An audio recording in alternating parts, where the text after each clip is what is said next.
Wouldn't it be fun to unleash your divine feminine nature through belly dance? That's what we're going to talk about with my guest, Myra Krien. Myra Krien, recipient of the 2019 Mayor's Award for Excellence in the Arts and the 2018 and 2019 Best of Santa Fe Performing Arts Awards, is also an award-winning Middle Eastern dance artist, professional dance mentor, and international performer, choreographer, and teacher of belly dance. Krien has performed on some of America's most prestigious stages, toured internationally, performed for PBS and Japanese television, and she's been reviewed by national publications such as Dance Magazine. And she's an awesome woman. You're going to so enjoy this interview. Myra, I'm so glad you're here with me today. Oh, thank you for having me. I'm so excited that you asked me. Me too. This is one of my favorite topics, dancing and the divine feminine. I can't think of a better combination than that. So one of the things that you talk about that I so admire is belly dance as a catalyst for social change. Would you talk about that?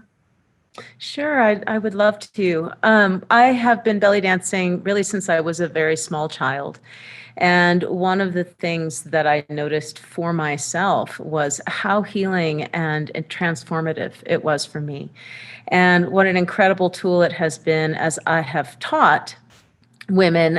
Women have said to me over and over again, "Oh, I wish that I had met you when I was younger." And I always sort of stopped and thought, I wonder why people say that to me so often, you know? And so after a while, it, kind of came to me that this was really a powerful, powerful tool for not only personal transformation, but also social change. Because when we feel truly at home in our bodies and we feel good about ourselves, we feel like we can really live our lives in our greater vision. And it's easier for us to do that. And I feel like, in terms of where women have been historically and throughout my lifetime, we've seen a lot of change, but I think we need to see a lot more change. And I feel that, when we are at home in our bodies and we have made peace with our bodies, that we are then actually creating social change. I think there's a lot of programming that we receive very early on that we are not okay in one way or another, and that we need to fix this and we need to fix that about ourselves, that we are not enough. So if we feel good in our bodies and we feel good about ourselves, then in some way that's almost a political statement, right? And I remember Eve Ensler saying that one of the most political things a woman could do would be to love her own body unconditionally. And so I think that's true. And I think that belly dance helps women to feel that way about themselves. And it's very accessible for women of all ages, which is really important to me. One of my favorite things about my dance studio has always been that women of all ages and all body types and all economic strata, et cetera, could stand on the same floor and dance together and perform together. They could get dressed together. They could go out and have that experience of performance together, which is just powerful. It's like a rite of passage, and then because they're in the studio together, as we are as women, we talk to each other and we lift each other up. We help each other figure things out, problem solve. We share with one another. And I don't think that there are that many spaces in our current culture that are easy to access where women of all different walks of life can just be together on a regular basis. And so I think that's really important. That's part of my idea for social change as well, and belly dance as a catalyst for that, because belly dance is accessible as a dance form to people of all ages and backgrounds, body types, ethnicities, et cetera. It gives this wonderful opportunity to come together in community and to talk about those things. And so I think that's a change, a social change also, is this lack of segregation, but more integration, right? And making it an inclusive space. So I feel like the more inclusive spaces that there are, the easier it is for us to create social change. Well, we bridge our own social boundaries, don't we? Whatever our barriers are, we just, because your sister's together dancing. Right. Right. You have a common language too. Like we all have ways that we are separated off and that we separate ourselves off. And so when we're dancing together, we create our own language with one another that we share, that we can speak in without words or without then things that are attached to that, to those symbols that come along that are implicit and unspoken, that sometimes get in our way. The other thing I think that's actually really powerful is that women take off all their signifiers. Like when we here. We lost you for a minute here. There we go. I think you've got your audio back. World, and you put on a costume together, then you are something that unifies you. And all of those differences kind of slip away. Yeah. Yeah, I do remember from years of dancing, it is amazing how those barriers just get blown apart, right? And you're women together enjoying and appreciating what it means to be a woman, enjoying a sister. It's powerful. It's very powerful. Yeah. Yeah. And performance is such a rite of passage too. It's very intense experience. And so when you go through that with other women, you learn to trust each other and you build these very, very powerful, very, very deep bonds. So between all the hours you spend working on the floor, together, and then going through that sort of those right, it's incredibly bonding, and people make long-lasting. But of course, the most important friendship is the one that we make with ourselves. Yeah, indeed. The audio and video is breaking up a little bit, and I'm hoping that we're going to be okay here. I hope so too. I know I could see it's a little unstable. Yeah, it is. Zoom has gotten really busy, really, really busy, right, with COVID. Yeah. So it's just one of the challenges we get to face. Yeah, it is powerful. And you mentioned that sense of being comfortable in your body. Would you talk about that a little bit more? What do you observe in the women? What does it mean to be embodied? And what do you see as they start feeling more embodied in themselves? Mm-hmm. Well, I feel that almost all women are extraordinarily critical of themselves. And this could come from their family of origin. This could come from a relationship or many relationships that they've had. It could also come from our media sources, right? And so I think the first thing for us is to really address that. And when you are able to, what I call drive the car, like we walk around in our own bodies, but it's kind of remarkable for such an intimate relationship that we have such little knowledge of ourselves and little connection to ourselves. There's so many women who step onto my floor who, when they begin, really are uncoordinated and are not natural dancers, and over time get good at it and have, I think, that thing of feeling like you've tackled something that you were not good at, that now brings you grace and actually connects you powerfully and deeply with your body. This is very healing for us in terms of a lot of the messages that we've been given. And you just feel good, right? You start to dance, you love the music, you love being able to feel like you are really mastering this thing, this thing being your dance form, your language. And I feel like that just is really such a gift to all of us, to feel at home in our own temple, and I feel like that's the thing, that is so remarkable to me, is that our very bodies are truly, when people say, oh, your body is your temple, it truly is. Like if you look at sacred geometry and the architecture of that, we really are walking around in a temple.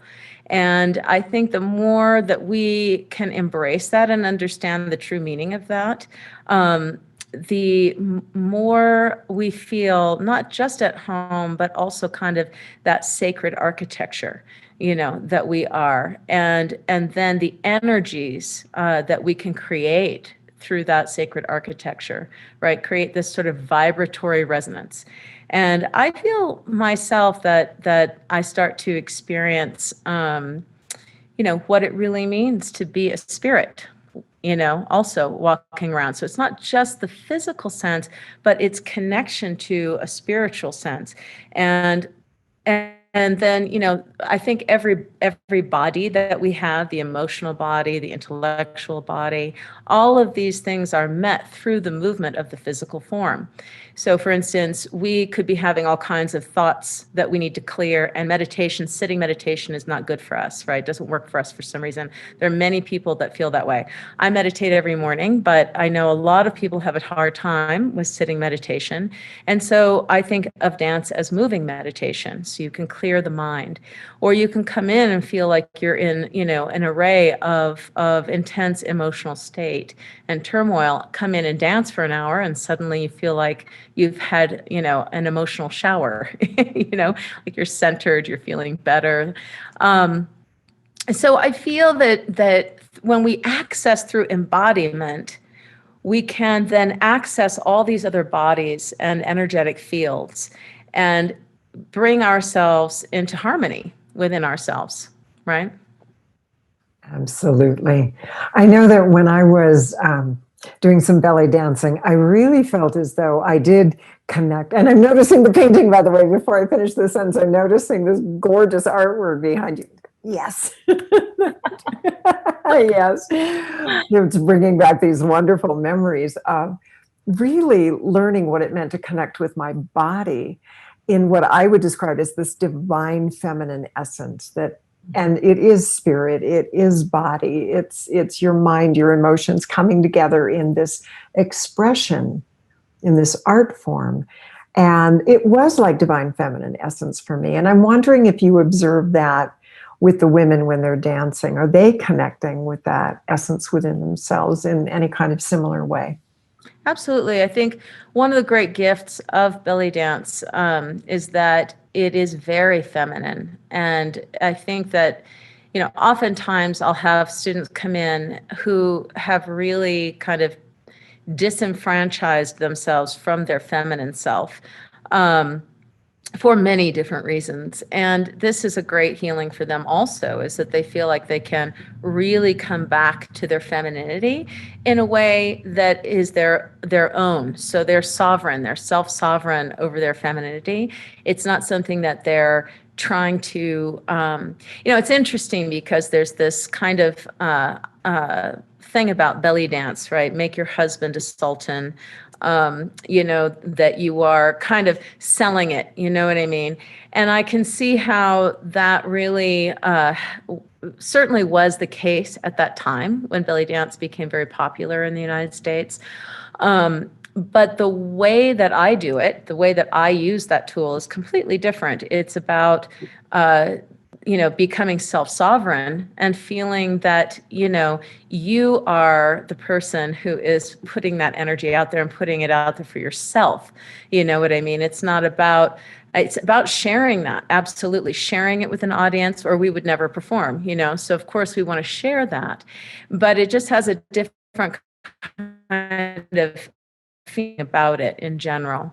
That it's really for ourselves and for each other, and that we are able to express and find our femininity through that and feel good about that. Like I'm saying, like we're sovereign. We have the ownership of that for ourselves. Yes, yes. Given your years with belly dance and working with women in dance, I'm curious because we talk about divine feminine all the time here. So how would you define the divine feminine, given your experiences with women and with dance? Oh, yeah. Well, I don't think I have a specific definition that I carry around with me that I could just, put forth. But I believe profoundly that when each one of us really experiences our unique, our unique voice, if you will, our unique expression, and we are able to express that through dance or through words or through the work that we do in the world. And, there are a million different ways to express this, right? That when we find our unique expression, we are able to bring that forward. That there is this kind of, like I was saying before, vibratory resonance where things begin to vibrate in the right way, and everything comes together. And it gets kind of magnified, and you start to fulfill what it is that you came here to do and who it is that you came here to be.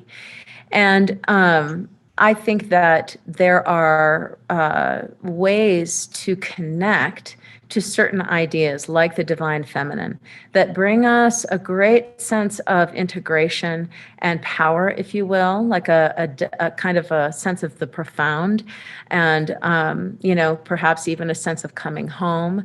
There's a rightness to it, and when we feel that, then that vibratory resonance grows, and there is power in it. And so I think that is true for the divine feminine, the divine masculine, for, all of these terms that help us to come to terms with ourselves and who we really are in the world, and to ignite those energies inside of us. Yeah. How is dancing changing the world? How is belly dancing? How is this expression that women are experiencing? Mm-hmm. You've talked about how that empowers us to be our essential selves and to feel empowered to do what we have come here to do in the world. Mm-hmm. How's that making a difference? Why is that so important? Right. I know that difference. Yeah. Why do we do this? So I said before, I think that on a political level, just women owning themselves and being in charge of their own bodies and their own sense of who they are and expressing that in the world, just that in and of itself for women is a big deal. We could just start there.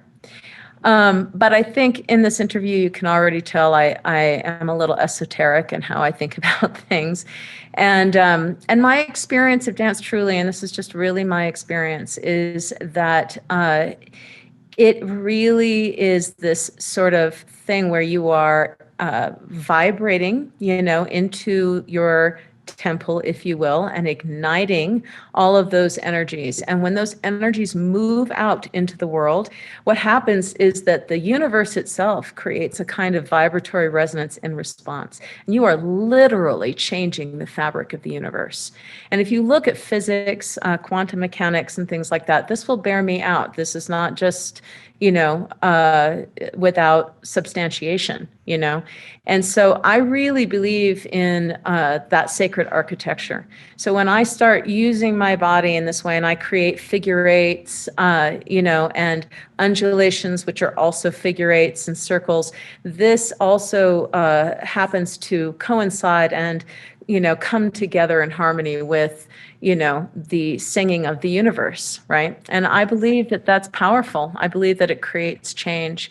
It's like prayer. It's really physical prayer. And so I think on that level, it makes those incredible changes. Yeah. So I see it working on every level that there is for us, just like I see prayer and meditation as a way for us, to evolve ourselves, or sitting still. I see this at this sort of dance activity, which is so much movement, though, to have the same kind of, prescience and consciousness about it. And so anyway, that's what I think about that.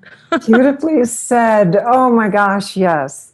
Yes, yes, yes, that we are embodying the geometry of the universe. Yeah, we do embody the geometry of the universe. Our bodies themselves are in sacred proportion. So when we start working through that with this idea that we can move these energies within ourselves, when we move them through ourselves, but then think of our bodies as a conduit that then affects. So then let's say we've got, 6 to 12 of us dancing together, that magnifies that resonance profoundly, right? And that's why we feel so moved by performance. We go to performance and we feel so moved by performance because there's been an alchemy, an energetic alchemy that has taken place there. And, sometimes we can really see the story that's being told, or there's a specific statement. But other times you'll go and it's just really more experiential than that. And we have this profound experience and we don't know why, because we don't have words that suit the experience. So it's difficult to convey. But I think that it's about that. I think it's that we have been a part, because I feel that the audience is just an absolutely active, energetic part of the performance. We've been a part of this great alchemical, uprising of energetic experience and consciousness, Yes, absolutely. I'm thinking of a time when I was with my native teacher, elder medicine woman, and we'd gone to powwow, and we'd got her little granddaughter in her regalia ready to go dance. And she looked at her granddaughter and said, "Dance for me." She did not mean go put on a good show for me. And I could feel it in her words. And it's giving me chills, what you said and what I'm recalling. What it meant was, go dance and I'll be there with you. And I will feel my body dance as you dance. And I will feel the energy of creation as you dance. Right. And she explained that later as she talked about the male dancers when they go up to fan the drum. And then I understood the dance at a whole nother level. And that's what I hear you speaking to with this concept of the alchemical. There is something happening at a level that we don't rationally think about, but you become a part of that dance with the dancer. And you're part of that motion of the universe. Sufi dancing does the same thing. If you watch Sufi dancing, pretty soon you're in trance with them. Exactly. Yeah. Exactly. Yeah. And I do a lot of turning myself. And I really, there's something about that really speaks to the same experience that I have when I'm doing belly dancing. And that is that sort of sacred experience of connecting your feet, to the center of the earth, and connecting your upper body, all the way out, into the greater universe, and how you just become this conduit, for the energy that you're creating and pulling out and cycling through you. And then if there's an audience, you happen to also include all of their energy and cycle their energy through you. And something really profound takes place.